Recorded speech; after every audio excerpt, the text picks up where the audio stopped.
Hey guys, Linux Fan Man here. Just going to do a quick review of a couple of my favorite Atari 2600 video games here. Both by Activision. Kind of seems like Activision made the best Atari 2600 games.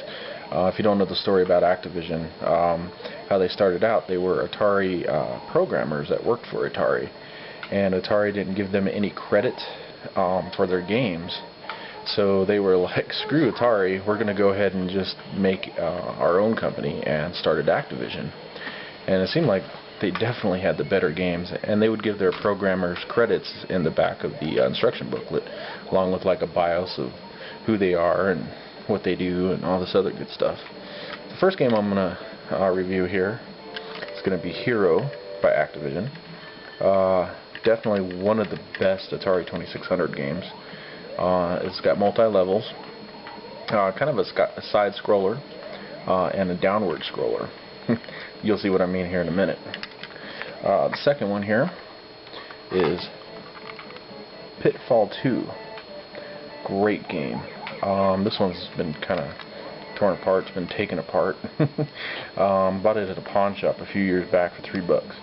But this is, I would say, the best Atari 2600 game. So let me go ahead and plug these into the Atari, and I'll go ahead and review them for you.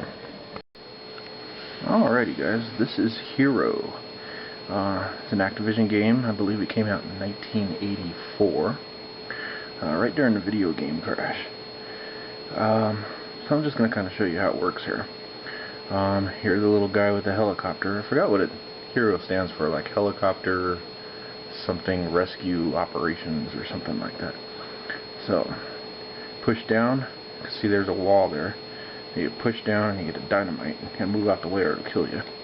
Fall down. Now if you push up, you can actually fly with the helicopter. Then if you press the button, a laser beam shoots out of your eye to kill your enemies. And then your goal is to save these miners, like so.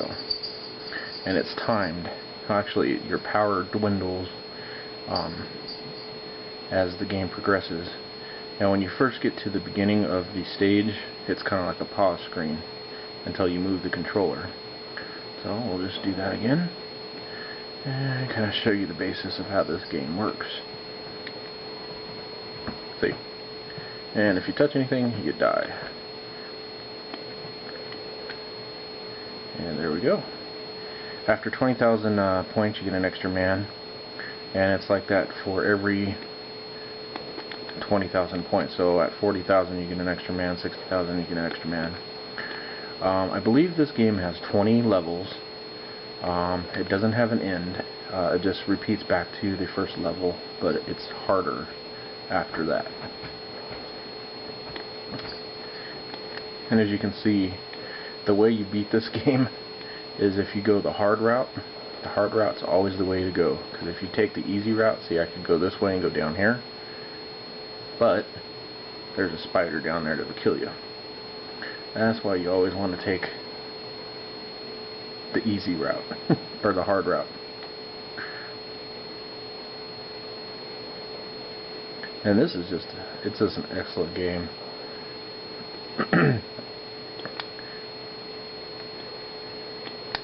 And then, now I'm getting to the point where the walls are lava walls. See this wall right here, how it's flashing? I don't know if you can see that on here, but that wall there is flashing. It's a lava wall. If you touch it, you die. Let me go ahead and do that to just demonstrate.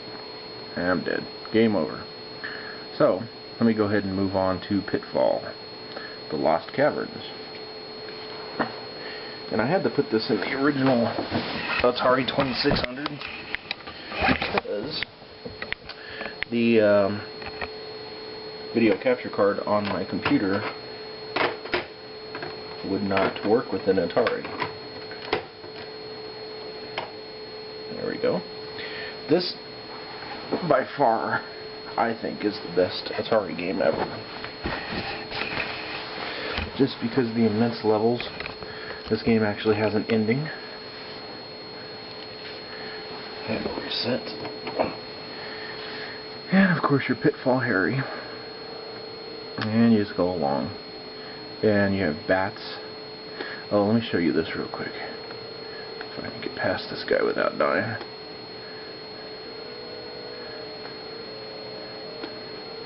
And there's no duck. You have to like go underneath him. That monkey down there is the end of the game. Once you reach him, that's the end of the game. But unfortunately, if you go this way, see that little rat down there?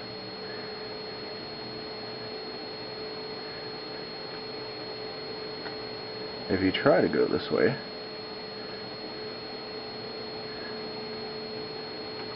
that's what happens. It just pushes you off in the water.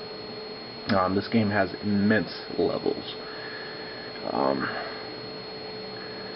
The goal is to get all the gold bars. There's a diamond ring. You have to save your niece, save the monkey, and kill that rat at the end of the game. Your enemies are the bats, the condors, the electric eels, as you can see there in the water, poisonous frogs, and scorpions.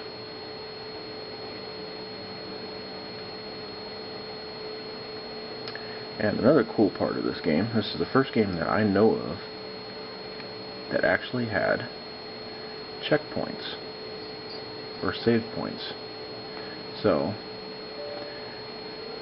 if I go down here and go across this red cross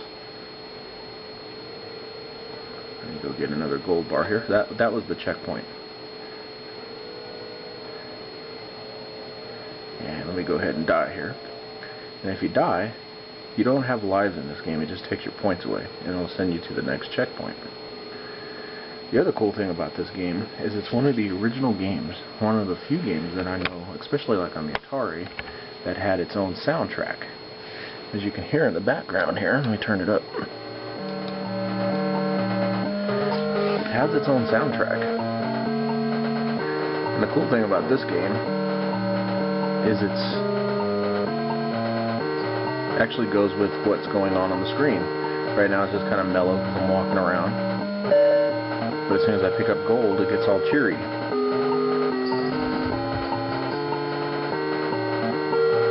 And then, say if I go down here and I die,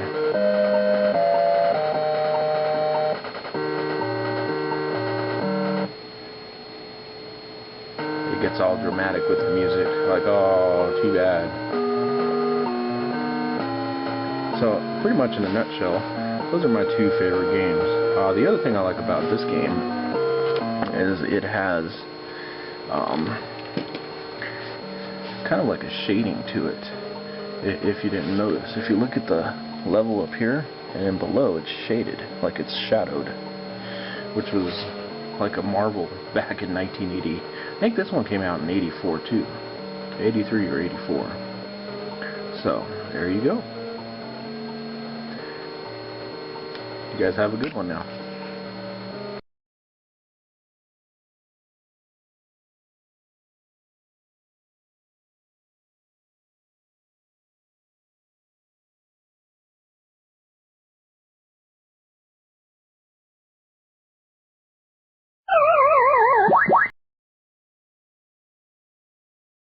That's it, man. Game over, man. It's game over.